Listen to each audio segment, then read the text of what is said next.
Dreaming is an experience like nothing else. It is powerful, clear, and moving. But it is also overwhelmingly indescribable.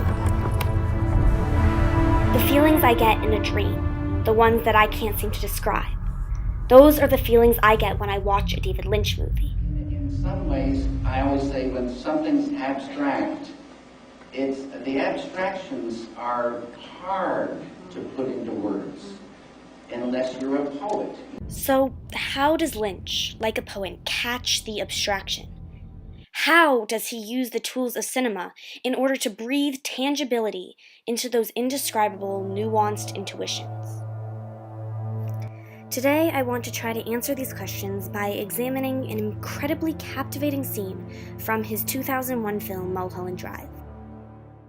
This 5-minute scene occurs about 15 minutes into the movie, with no context or warning. We begin with a sign accompanied by sirens. Then we are immediately thrust into the middle of conversation between two men in suits. I just wanted to come here. To Winkies? I had a dream about this place. The next 3 minutes are all almost completely dialogue about the man's dream, a man we know nothing about. In fact, we are given almost no information that would inform the immediate circumstances. The restaurant is the place where the dream occurred. The dialogue revolves solely around the dream itself, and the characters seem to have no motivation or purpose outside of the scene. So, you came to see if he's out there. The cinematography adds to the ambiguity. Lynch uses a crane to float the camera in a listless ebb of motion so that we are never able to truly orient ourselves within the scene. Lynch throws us headfirst into the unknown, leaving us tense as we try to understand where we are and why. I don't know who I am. The sound design, mise-en-scène, and editing all work to blind us even further, keeping us trapped within the narrow focus of the scene, causing us to question reality. The unrealistic ADR dialogue acts as an auditory barrier, trapping the men in the confine of their conversation. If you close your eyes and just listen to the dialogue, it sounds like the conversation is happening in a small room. So you had a dream about this place? Well, it's the second one I've had. The voices are loud, clear, and have a layer of reverberation as if they were speaking in an intimate space, rather than in the middle of a roomy diner. Which, by the way, is almost visually and auditorily non-existent. All we get are short glimpses of a cinematically bland diner, as well as the small, faint sound of clinking.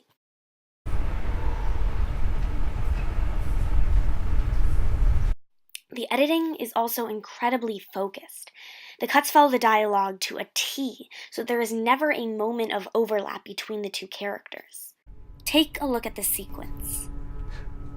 Of all people, you're standing right over there.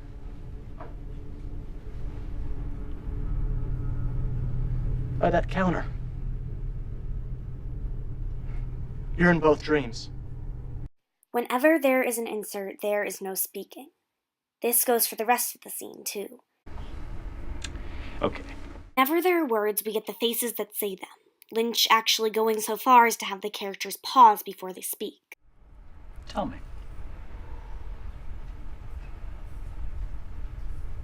Well, the delay is strange, but the actors fill it with emotion, at least partially disguising the disconnect. With the editing, as well as with the sound and cinematography, Lynch gives us just enough to convince us that the scene is real, but not enough for us to really be sure. In this way, he provokes the audience, much like the characters, to question the reality they've been given. Well, at the beginning of the scene, Lynch uses sound primarily to isolate the characters within the scene. As it continues, it transforms into an audible driver of emotion. What begins as the recognizable noise of cars passing eventually becomes this. This storm of ominous yet indiscernible noise mimics the fear of the unknown awaiting outside. As the man's dream begins to cross into reality, you're standing right over there. The sound grows in intensity. Until They finally open the door.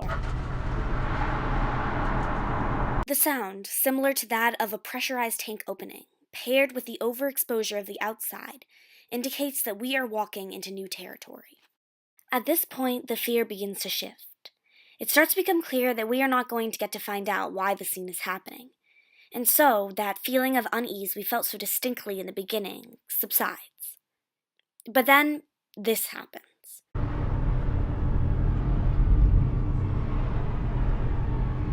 This sign marks the transition from discomfort of the unknown to the terror of losing control.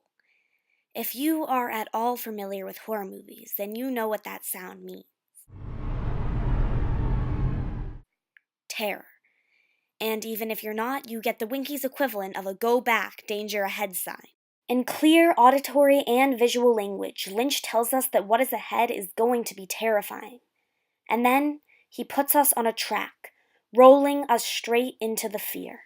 Once this threshold has been crossed, the perspective changes, as seen in the editing. When the men exited the diner, the camera followed after them. But now, the men follow the camera on a grotesquely long walk to a horrifying fate. We get the sound of footsteps, yet another indication that the characters must walk forward. But what we don't get is speech. No longer in control of his situation, the man is physically unable to affect his environment with his voice.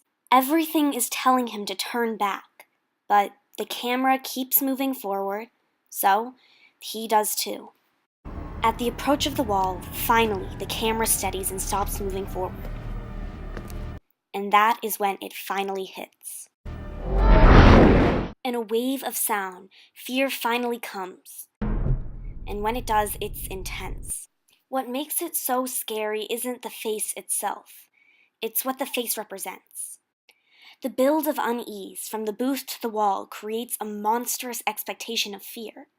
And so, when the camera steadies for the first time, and the wave finally crashes, it is tsunami. The extent of anticipation built throughout the scene is so great that when it is finally realized there is no other way it could end, it has to kill him. In more conventional films, it is our understanding of the narrative and the empathy we have for the characters that provokes our emotion. In this clip, though, it's precisely the opposite. It is the lack of narrative and prior character development, combined with the careful application of the tools of cinema, that generates an indescribable and dreamlike sense of unease, quickly turned to terror.